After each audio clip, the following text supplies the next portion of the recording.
Some betrayals don't begin with lies. They begin with laughter and shared hot dogs. If you had told me a year ago that my wife and I would become best friends with another couple, like really close, I'd have rolled my eyes. That kind of thing always seemed too good to be true. But then we met Tom and Melanie. It started like most casual friendships do. A work event, too much wine, and a random conversation about football. Turns out, we were all die-hard fans of the same team, the Denver Falcons. That alone was enough to spark something. The four of us started talking, then texting, then planning watch parties. It was easy. My wife Jenna and I had been married for 5 years at that point.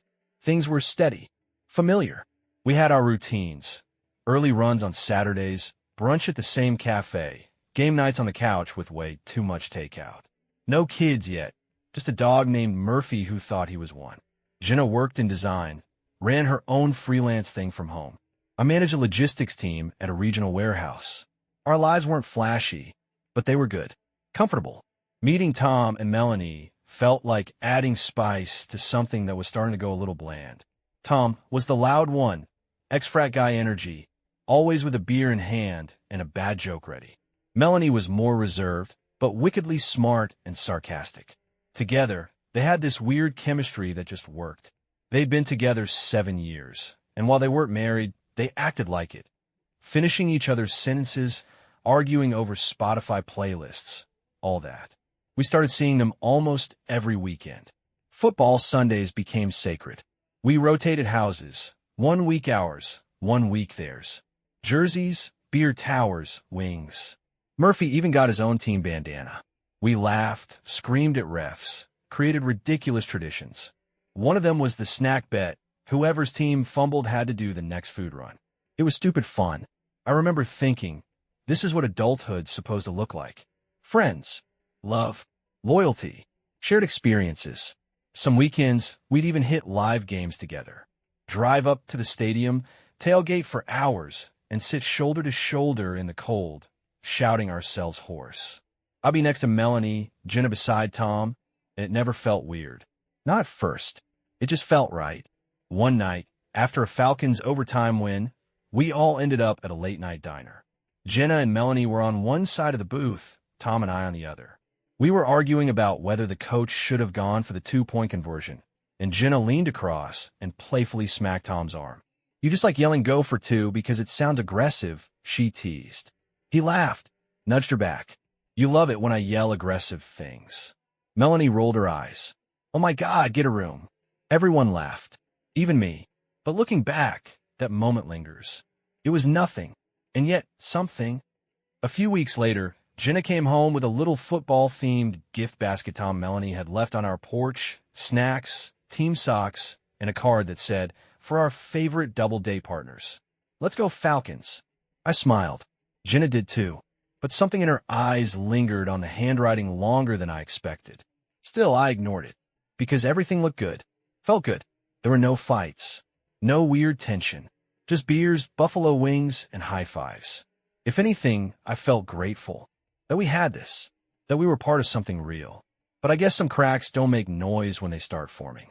They just grow quietly, behind the noise, behind the laughter, behind the shared fries and inside jokes. And by the time you notice them, the foundation's already gone. The thing about trust is, it's not loud when it breaks. It's subtle. It starts as a weird pause in conversation, a misglance, a moment where the energy shifts and no one says why. The first time I noticed, it was during a Sunday home game in October. It was one of those crisp afternoons, chilly but not freezing, beer-in-glove weather. We had killer seats near the 50-yard line. The Falcons were down by 3, and the stadium was electric. Right as the second quarter was getting tight, Tom leaned over to Jenna and said, "Hot dog run." She grinned. "Only if we get those garlic ones again." He stood, gave me a quick, "You want anything?" And I nodded. "Coke and a classic." "Thanks." They headed off, joking about splitting nachos. I stayed with Melanie, who was deep into a fantasy league trade on her phone. About 10 minutes passed, then 15, then 22. No food, no drinks, no texts. Melanie didn't even seem fazed. "Long lines today," she muttered, not looking up. "Yeah, I replied, my eyes scanning the stadium like maybe I'd catch a glimpse of them. When they finally returned, arms full of food, big smiles, Jenna leaned down and kissed my cheek. They were out of your kind, so I got you spicy. I smiled, but it didn't feel warm. You guys are gone for a while, I said lightly. Tom shrugged. Bathroom detour. She took forever. Jenna laughed. Don't pin that on me. He stopped to flirt with the cashier. They both laughed. I forced one too, but something in me logged it. 22 minutes. Next game, same pattern. This time we were watching from Tom and Melanie's house. Falcons versus Wildcats, huge rivalry. We were into our second round of beers when Jenna stood and stretched. Let's go reload, she said, motioning to Tom. He jumped up like it was a command. I can grab drinks, I offered, standing halfway. No, you chill, Tom said. We've got it. And off they went. Again, I waited maybe 8, 9 minutes, then 10. Then I looked at Melanie, who was busy arranging chips on a tray. Do they always do this? I asked. She glanced up. Go off together like that. Like every game. She shrugged. I guess. They're just efficient. Jenna knows what everyone drinks. Tom knows where they hide the good ice. Teamwork, right? I muttered. Still, I watched the hallway until they came back, laughing again about something neither of them explained. By the third game, I couldn't play dumb anymore. We were back at the stadium. Big crowd. Falcons were leading. Good vibes all around. Right after halftime, Jenna leaned toward me. Want me to grab you a drink? Sure, I said. Need help? She hesitated. Nah, Tom's coming. He was already standing. Actually, I said, keeping my tone casual. Can't just one of you go? I mean, this game's wild. Hate to miss it. They both paused. We're faster together, Tom said with a shrug. You'll thank us. You sure? I asked, watching Jenna. One person can handle a tray. It's just 2 drinks. She gave a small smile. We'll be quick, babe. They left. I checked my watch and waited. 8 minutes. 12. 16. At minute 18, they returned. 2 beers. No food. Lines were crazy, Tom said. Someone dropped a full tray. It was chaos, Jenna added. I took the drink, nodded, and didn't say another word for the rest of the quarter. That night, lying in bed, I finally brought it up. Hey, I said, can I ask something? Jenna was reading beside me. She didn't look up. Yeah.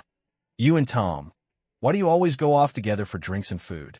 Like, is that a thing now? She looked at me. What do you mean? I sat up, choosing my words. Is there a reason both of you need to leave during every match? Just seems odd. One could go, the other stay, and watch the game. That's the whole point, right? She frowned. It's not that serious, Ryan. We just like to break. Break from what? She closed her book. From a noise. From a crowd. From the yelling. We get the food, chat, decompress for a sec. What's the big deal? It's just, I sighed. You're missing some pretty great moments. I'd think you want to be there with me.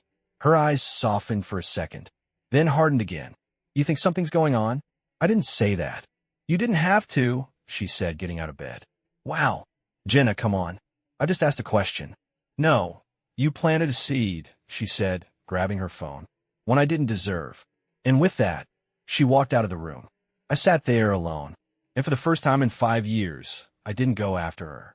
That night I dreamed of stadium lights and empty seats, of laughter I wasn't part of shared hot dogs with someone who wasn't me. And when I woke up, the silence next to me felt a little too familiar. It started with a strange discomfort. Nothing dramatic, just something off.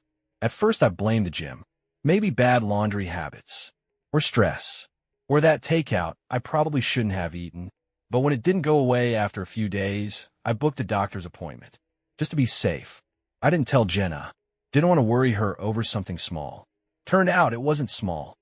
The clinic was quiet, clean, the kind of place where you expect the worst, just because it's so peaceful. The doctor was middle-aged, sharp but gentle. Dr. Evans. He read my file, asked a few questions, ran a few quick tests. I waited in that paper gown, staring at the wall, the crinkle of the exam table loud in the silence. 15 minutes later, he came back in with a clipboard and that "we need to talk" face. Ryan, he began, your results came back positive for something we usually only see transmitted through close, intimate contact. I blinked. Like skin irritation? Or, he paused. Let me put it this way. It's the kind of condition we associate with physical relationships. It doesn't pass through casual means. Not shared surfaces. Not food. Not stress. I felt a heat rising in my chest. But I've only been with my wife. He gave a tight nod. Then I recommend you speak to her. It's not something you get randomly. This sort of thing doesn't just happen. He kept his tone clinical, but his eyes were kind. Like he delivered this news before. Like he knew what it really meant. I walked out of that building with a prescription, a pamphlet I didn't read, and a knot in my stomach that wouldn't go away. That night, Jenna was watching something on her tablet when I walked through the door. Murphy barked and wagged his tail. She muted her show and smiled. Hey, you're home early. Yeah, I said, setting my keys down. Slow day. She stood up to hug me, but I kept my arms low, gave her a quick kiss on the cheek instead. She didn't notice the difference, or didn't say anything. My mind was spinning. What was I supposed to say? Hey, babe, I got a problem I couldn't possibly have unless you cheated on me. No, I wasn't ready for that conversation. Not yet. Over the next few days, I watched her closer. Every time her phone buzzed. Every time she left the room to take a call. Every time she laughed at a text she wouldn't let me see. She wasn't hiding it very well anymore. Maybe she didn't even care. Or maybe she thought I'd never notice. But I did. And I kept thinking about that exam room.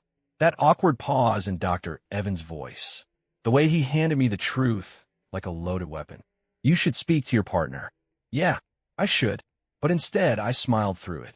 I cooked dinner. I asked her how her day went. I even held her hand on the couch, while silently wondering whose touch had really left that mark on me. I started replaying moments in my head like video footage. Tom and Jenna walking off together at the stadium. Her phone angled away. The inside jokes I wasn't part of. The 20-minute hot dog runs. It wasn't paranoia anymore. It was pattern. And now I had proof. Not just suspicion. Evidence written in my own body. That's what made it worse. It wasn't just betrayal. It was carelessness. It was bringing someone else's mistake into my life. Without my choice. Without my knowledge. I looked at her differently now. Not angry. Not heartbroken. Just awake. The kind of awake you can't unfeel. And the next time we all went to a game together, I knew exactly what I was going to do. I wasn't going to ask. I was going to see it. With my own eyes. By the time we got to the next home game, I already knew what I was looking for. But I played my part. I smiled.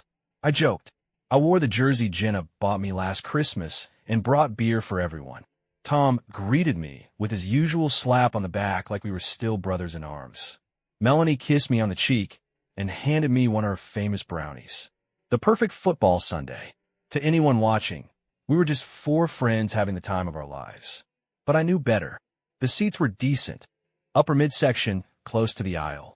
Falcons versus Arizona. Stakes were high, but the mood was light. Jenna was extra bubbly, leaning in, laughing too hard at Tom's dumb jokes. Her arm brushed his a few times, too long to be innocent. Melanie didn't notice, or pretended not to. Midway through the second quarter, it happened again.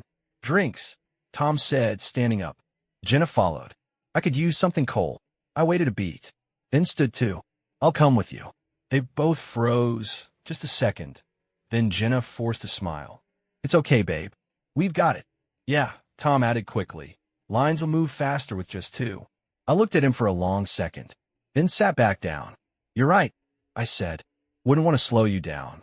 They left, laughing. I waited 30 seconds. Then I stood and walked the other way, down the opposite stairs, behind the section, weaving between fans, popcorn stands, and vendor carts until I reached the outer walkway.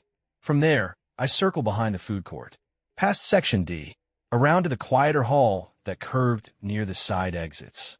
Hardly anyone went that way during the game, except for them. I spotted them through a gap between two vending machines.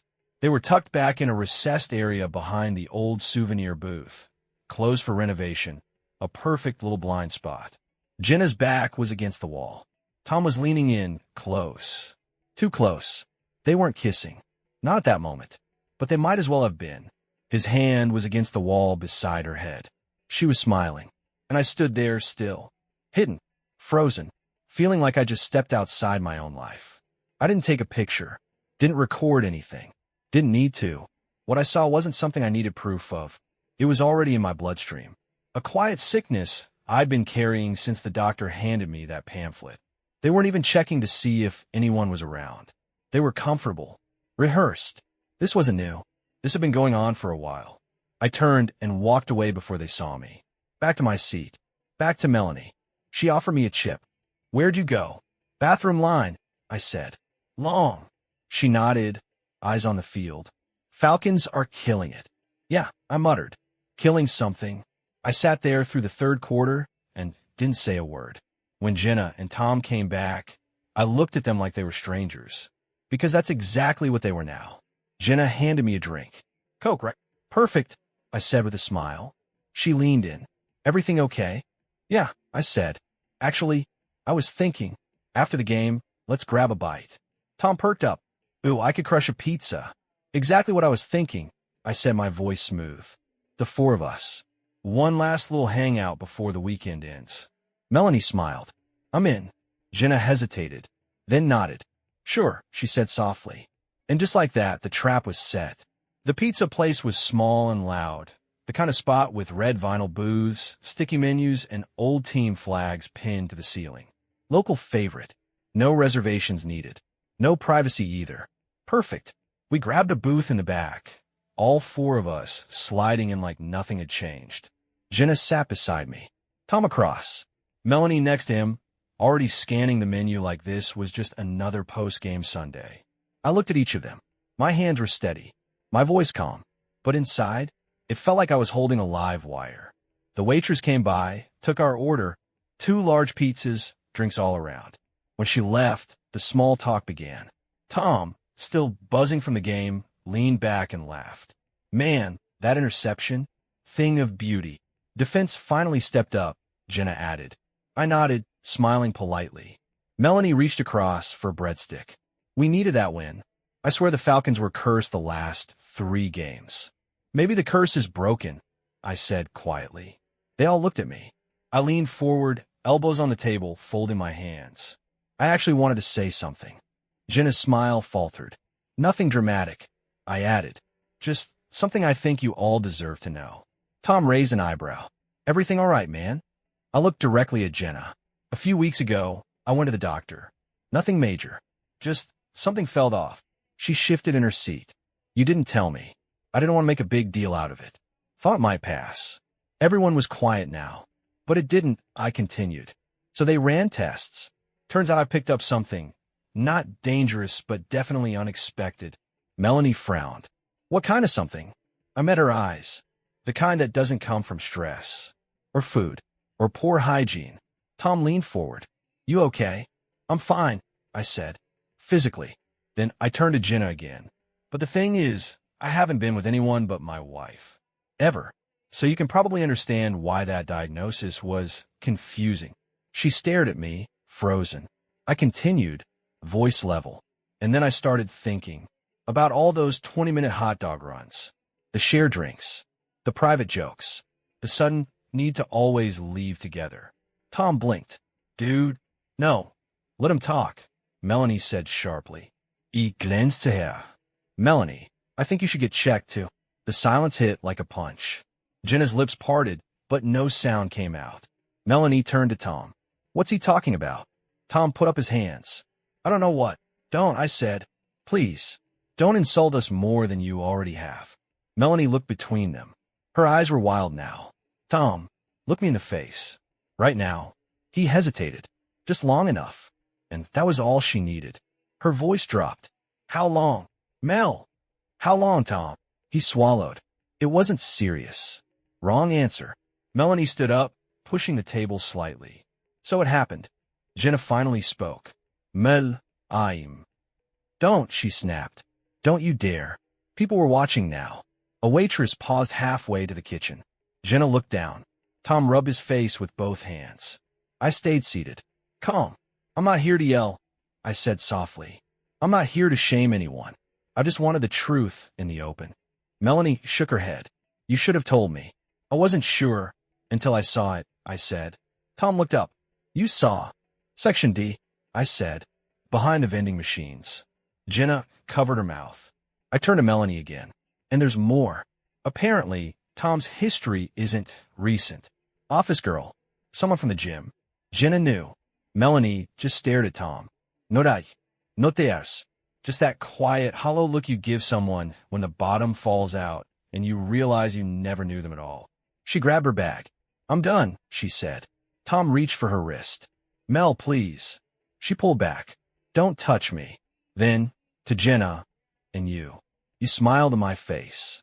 Jenna didn't respond. Melanie looked at me. You coming? I shook my head. No, not yet. She nodded once and walked out. Tom didn't follow her. Jenna sat across from me, silent, shaking slightly. I looked at her one last time. You brought something into our lives, I said, and now I don't know what else is here with it. She opened her mouth. I didn't mean to. Doesn't matter, I said. It's already done. Then I stood up, left $20 on the table, and walked away. We didn't speak on the drive home. The streetlights passed in steady rhythm, casting lines across the dashboard. Jenna sat curled against the window, arms folded, breathing quiet but uneven, like she was holding something in, waiting for the right moment to let it out. But I wasn't giving her one. I kept my eyes on the road. Hands at 10 and 2, jaw clenched just tight enough to hurt. When we pulled into the driveway, Murphy barked from inside, tail thumping against the door.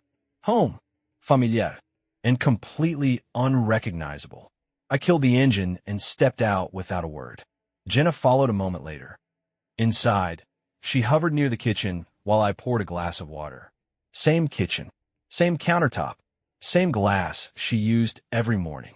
Nothing had changed, and yet everything had. Ryan, she finally said. I didn't answer. She stepped closer. Please, can we just talk? Not fight. Just talk. I set the glass down, turned to face her. You want to talk now? She flinched. You had weeks to talk, I said. Months, probably. You had chances. Every game. Every Sunday. Every time you looked me in the eye and chose to lie instead. Her voice cracked. I didn't mean for it to go that far. That far. I echoed. You brought it into my body, Jenna. You handed me someone else's mistake, wrapped it in silence, and hoped I'd never notice. She started to cry. I was stupid, she whispered.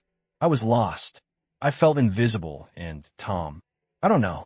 He made me feel something again. I nodded slowly. You know what I felt? When the doctor told me. She looked up, eyes swollen, said nothing. I felt embarrassed. I sat there thinking, what did I do wrong? What did I miss? And the answer is, I trusted you. I didn't mean to hurt you, she said. But you did. She stepped closer.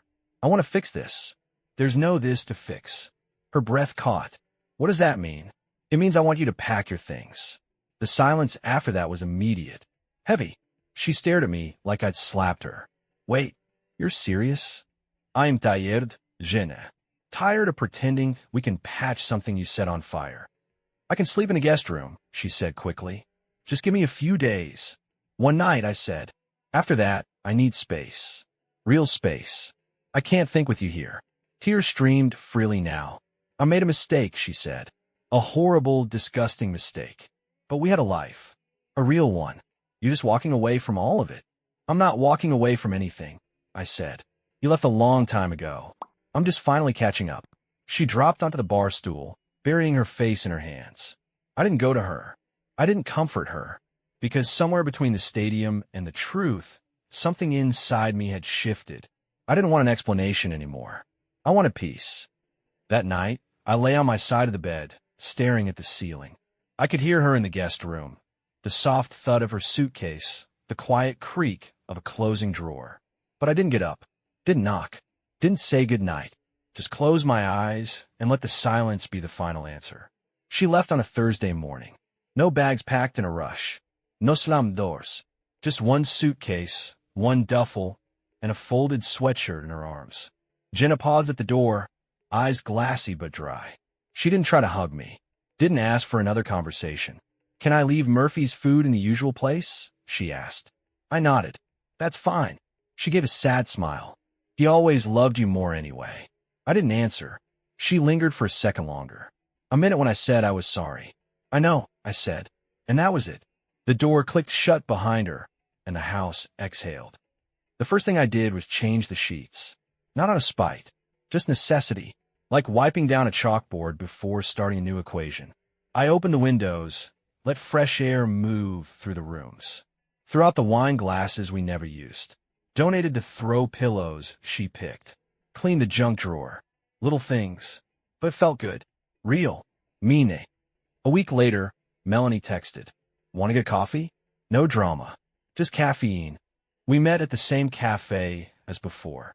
She wore sunglasses, no makeup, and an oversized sweatshirt that said Chaos Coordinator in faded letters. "Ironic," she said, pointing at it. I smirked. "Fits you." We didn't talk about them at first. Just life. Work. How quiet Sundays felt now. The gap where shared laughter used to live. Finally, she said, "You ever think we'll trust someone again?" I shrugged. Not in the same way. She nodded. "But maybe that's a good thing." "Maybe," I said. "Next time, we won't give the benefit of the doubt so easily." She looked at me. "Next time," I smiled. I didn't say soon.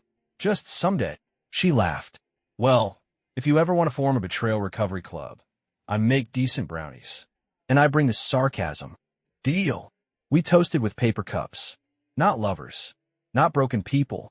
Just survivors. That night, I sat on the porch with Murphy at my feet. The sky was clear, the wind warm. No thoughts racing. No stomach turning. Just quiet. I pulled out my phone and opened the note I'd written that week. A list I'd titled Things I Know Now. Trust should never be blind. Love doesn't excuse disrespect. When people show you who they are, believe them. Silence often says what words won't. Peace is worth more than closure. I stared at that last one for a while. Then I added one more. Choosing yourself isn't selfish. It's survival. I saved the note, took a deep breath, and for the first time in a long, long time, I didn't feel broken. I felt free.